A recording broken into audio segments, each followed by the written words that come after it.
Yaqubun Ləyanı və Rahiləni arvad alması. Lavan Yaquba dedi, məgər qohum olduğun üçün mənə havay xidmət edəcəksən, mənə söylə, haqqın nə olsun? Lavanın iki qızı var idi. Böyüyünün adı Ləya, kiçinki Rahilə idi. Ləyyanın gözləri zəif gördü. Rahilə isə çox gözəl və qamətli idi. Yaqub Rahiliyə vuruldu və dedi, kiçik qızını Rahilə üçün sənə 7 il xidmət edərəm. Lavan dedi, onu sənə vermək başqa adama verməkdən daha yaxşıdır, yanında qal. Yaqub Rahiliyə görə 7 il xidmət etdi. Onu sevdiyi üçün bu müddət gözünə bir neçə gün kimi göründü. Yaqub Lavana dedi, vaxtım çatdı, indi arvadımı mənə ver ki, onun yanına girim. Lavan o torpağın bütün adamlarını topladı və bir ziyafət verdi. Gecə qızı Ləyanı götürüb Yaqubun yanına apardı. Yaqub onun yanına girdi. Lavan öz qarabaşı Zilpanı Ləya qulluqçu olmaq üçün verdi. Səhər məlum oldu ki, bu Ləyadır. Yaqub Lavana dedi, nə üçün mənimlə belə rəftar etdin? Sənin yanında Rahilə üçün xidmət etmədinmi? Bəs məni niyə aldatdın? Lavan dedi, bizim yerdə balaca qız böyündən əvvəl ərə vermək olmaz. Bu həftəni bitir, onu da sənə verək. Onun üçün də yanımda daha 7 il xidmət etməlisən. Yaqub belə də etdi. O həftəni bitirdi. Lavan da qızı Rahiləni ona arvad olmaq üçün verdi. Öz qarabaşı Bilhanı da qızı Rahiliyə qulluqçu olmaq üçün verdi. Yaqub Rahiləni də yanına girdi. Rahiləni də Ləyadan daha çox sevdi. O, Lavanın yanında daha 7 il xidmət etdi. Yaqubun övladları. Rəbb Ləyanın sevilmədiyini görüb onun bətini açdı. Rahilə isə sonsuz idi. Ləya hamilə olub bir oğul doğdu və onun adını Rubin qoyaraq dedi, yəqin Rəbb mənim fəxrimi gördü, indi ərim məni sevəcək. O yenə hamilə olub bir oğul doğdu və dedi, Rəbb sevilmədiyimi eşidib mənə bunu da verdi. Onun adında Şəmun qoydu. Ləya yenə hamilə olub bir oğul doğdu və dedi, indi bu dəfə ərim mənə bağlanacaq, çünki ona 3 oğul doğdum. Buna görə də adını Lavi qoydu. O yenə hamilə olub bir oğul doğdu və dedi, bu dəfə Rəbbim mən edəcəyəm. Buna görə də onun adını Yahuda qoydu. Sonra o bir müddət doğmadı. Rahilə Yaquba uşaq doğmadığını görəndə bacısına həsrət apardı və əvinə dedi, mənə uşaq ver, yoxsa ölərəm. Yaqubun Rahiləyə qəzəbi alovlandı və o dedi, məgər mən sənin bətinə bəhər verməyən Allaham? Rahilə dedi, qarabaşım Bilhanı götür və yanına gir, qoy o dizlərinin üstünə bir uşaq doğsun və ondan uşaqlarım olsun. Rahilə qarabaşı Bilhanı ona arvad olmaq üçün verdi və Yaqub onun yanına girdi. Bilha hamilə olub Yaquba bir oğul doğdu. Rahilə dedi, Allah məni haqlı çıxartdı və səsimi eşidib mənə bir oğul verdi. Buna görə də onun adını Dan qoydu. Rahilənin qarabaşı Bilha yenə hamilə olub Yaquba 2-ci oğul doğdu. Rahilə dedi, bacımla güclü mübarizəyə girişib ona üstün gəldi. O uşağın adını Niftalı qoydu. Ləya daha doğmadığına görə Qarabaşı Silfanı götürüb Yaquba arvad olmaq üçün verdi. Ləyanın Qarabaşı Silfa Yaquba bir oğul doğdu. Ləya uğur qazandım deyib onun adını Qad qoydu. Ləyanın Qarabaşı Silfa Yaquba ikinci oğul doğdu. Ləya dedi, xoşbəxtəm çünki qadınlar məni bəxtiyar sayacaqlar. O uşağın adını Əşir qoydu. Rubin burada biçin vaxtı gedib tarlada məhəbbət otları tapdı və onları anası Ləya gətirdi. Rahilə Ləya dedi, oğlumun məhəbbət otlarından mənə də ver. Ləya ona dedi, əvimi əlimdən aldığın bəs deyilmi? İndi də oğlumun məhəbbət otlarını almaq istəyirsən? Rahilə dedi, elə isə qoy əvim oğlumun məhəbbət otlarının əvəzində bu gecə səninlə yatsın. Yaqub axşam çöldən gələndə Ləya onu qarşılamağa çıxıb dedi, mənim yanıma gir, çünki səni oğlumun məhəbbət otları ilə satın almışam. Yaqub o gecə onunla yatdı. Allah Ləyanı eşitdi və o hamilə olub Yaquba 5-ci oğlunu doğdu. Ləya dedi, Allah haqqımı verdi, çünki qulluqçumu əvimə verdim. O uşağın adını İsakar qoydu. Ləya yenə hamilə olub Yaquba 6-cı oğlunu doğdu. O dedi, Allah mənə yaxşı bir hədiyyə verdi. Bu dəfə əvim mənə hörmət edəcək, çünki ona 6 oğul doğdum. O uşağın adını Zəvulun qoydu.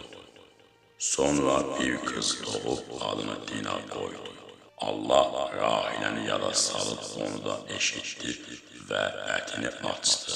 O hamilə olub bir oğul doğdu və dedi, Allah xəcalətimi götürdü, o Rəbb mənə bir oğul da artırsın, deyib uşağın adını Yusif qoydu. Yaqubun sürülərə sahib olması. Rahilə Yusifi doğandan sonra Yaqub Labana dedi, məni göndər öz torpağıma və ölkəmə gedim. Əvəzində sənə xidmət etdiyim arvadlarımı və uşaqlarımı da ver gedim, çünki sənə necə xidmət etdiyimi yaxşı bilirsən. Laban ona dedi, əgər indi sənin gözündə lütuf tapdımsa, yanımda qal, çünki baxçılıq edib sənə görə Rəbbim mənə xeyr-dua verdiyini gördüm. Sonra dedi, haqqını mənə təyin et, verim. Yaqub ona dedi, sənə necə xidmət etdiyimi və mənimlə olan sürülərini necə saxladığımı bilirsən. Çünki mən gəlməmişdən əvvəl sənin malın az idi, sonra isə xeyli çoxaldı. Rəbb mənim gəlişimlə sənə xeyr-dua verdi, bəs mən öz ailəm üçün nə vaxt çalışacam? Lavan dedi, sənə nə verim Yaqub? Dedi, mənə heç nə vermə. Əgər bunu etsən, yenə sənin sürünü qoyub ona baxaram. Qoy bugün sənin bütün sürülərinin içində keçib qoyunlar arasından hər xallı, zolaqlı qoyunu və qara quzunu, keçilər arasından hər zolaqlı və xallı keçini ayırım, haqqımda bu olsun. Bundan sonra qarşında olan haqqım üçün gəldikdə düzünlüyüm mənim barəmdə şəhadet edəcək.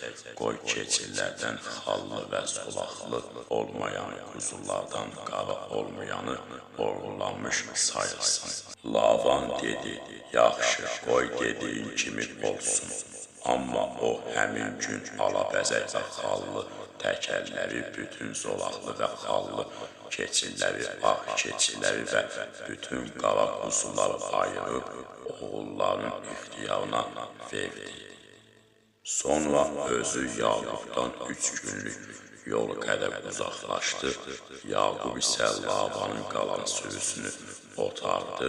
Yaqub ağcaqovaq, badam və çinar ağacından düzəldilmiş təzə çubuqlar götürdü və çubuqların qabığını soyub, ağ rəngli içi üzə çıxan qədər zolaqlar açdı. Sonra qabığın soyulu çubuqlar sürülərin su içmək üçün gəldikləri əknələrə, heyvanların qabağına qoydu. Onlar gəlib su içəndə dölənirdi. Beləcə heyvanlar çubuqların qabığında dölənirdi və sürülərdə alabəzək xallı və zolaqlı heyvanlar doğulurdu. Yaqub quzuları ayırdı və sürünün üzünü Laban sürüsündən olan bütün alabəzək və qara heyvanlara tərəf tuturdu. O öz sürüsünü ayrıca qoydu və onları Laban sürüsünə qatmadı. Hər dəfə sürünün qüvvətli heyvanları döləndikləri zaman Yaqub əknələrə sürünün gözləri önünə çubuqlar qoyuldu ki, çubuqlar arasında dölənsinlər. Ancaq heyvanlar zəif olanda onları qoymazdı. Beləcə zəif heyvanlar Labanın, qüvvətli heyvanlar isə Yaqubun oldu. Bu adam çox varlandı, onun çoxlu sürüsü, qarabaşı, qulu, dəvəsi və eşəyi oldu. Yaqubun Labandan qaçması. Yaqub Labanın oğullarının bu sözləri dediklərini eşitdi. Yaqub atamıza məxsus olan hər şey sahib oldu. Bütün bu var dövləti atamıza məxsus olan əmlakdan əldə etdi. Yaqub Labanın ona münasibətini gördü. O da Yaqubla əvvəl kimi rəftar etmirdi. Rəbb Yaquba dedi: atalarının ölkəsinə, öz qohumların yanına qayıt, mən səninlə olacaqam. Yaqub xəbər göndərib, Rahiləni və Ləyəni çöllərə sürüsünü otardığı yerə çağırdı. Yaqub onlara dedi: mən atanızın münasibətini görürəm ki, mənimlə əvvəl kimi rəftar etmir. Ancaq atamın Allahım mənimlədir. Siz bilirsiniz ki, var gücümlə atanıza xidmət etmişəm. Atanız məni aldatdı və haqqımı 10 dəfə dəyişdirdi. Amma Allah onu mənə pislik etməyə qoymadı. O xallı heyvanlar sənin haqqın olacaq deyəndə bütün sürüdə xallı heyvanlar doğulurdu. Sənin haqqın alabəzək heyvanlar olacaq deyəndə isə bütün sürüdə alabəzək heyvanlar doğulurdu. Beləcə Allah atanızın sürüsünü alıb mənə verdi. Sürünün döləndiyi vaxt yuxuda başımı qaldırıb gördüm ki, sürüdəki heyvanlarla cütləşən təkəllər alabəzək xallı və ləkəlidir. Yuxuda Allahın mələyi mənə dedi: Yaqub, mən buradayam deyə cavab verdim. O dedi: indi başını qaldır, gör ki, sürüdəki heyvanlarla cütləşən bütün təkəllər alabəzək xallı və ləkəlidir. Mən Beth-eldə sənə görünən Allaham. Orada bir sütun qoy, məhz etdin və mənim önümdə əhd etdin. İndi qalxıb bu torpaqdan get və doğuldun, torpağa qayıt. Rahilə və Ləya ona cavab verdilər: məgər atamızın mülkündə bir payımız ya mirasımız var? Məgər o bizi özgə hesab etməyib, axı o bizi satıb bizim üçün ödənmiş pulu da xərclədi. Buna görə də Allahın atamızdan aldığı bütün o var dövlət bizim və uşaqlarımızındır. İndi sən də Allahın söylədiyi şeylərin hamısına əməl et. Onda Yaqub qalxıb uşaqlarını və arvadlarını dəvələr mindirdi, bütün sürüsünü qazandı, bütün var dövlətini Patdan aramda əldə etdiyi öz sürüsünü sürdü ki, Kənan torpağına atası İsağın yanına getsin. Lavan qoyunların qırxmağa gedəndə Rahilə atasına məxsus olan ev bütüklərini oğurladı.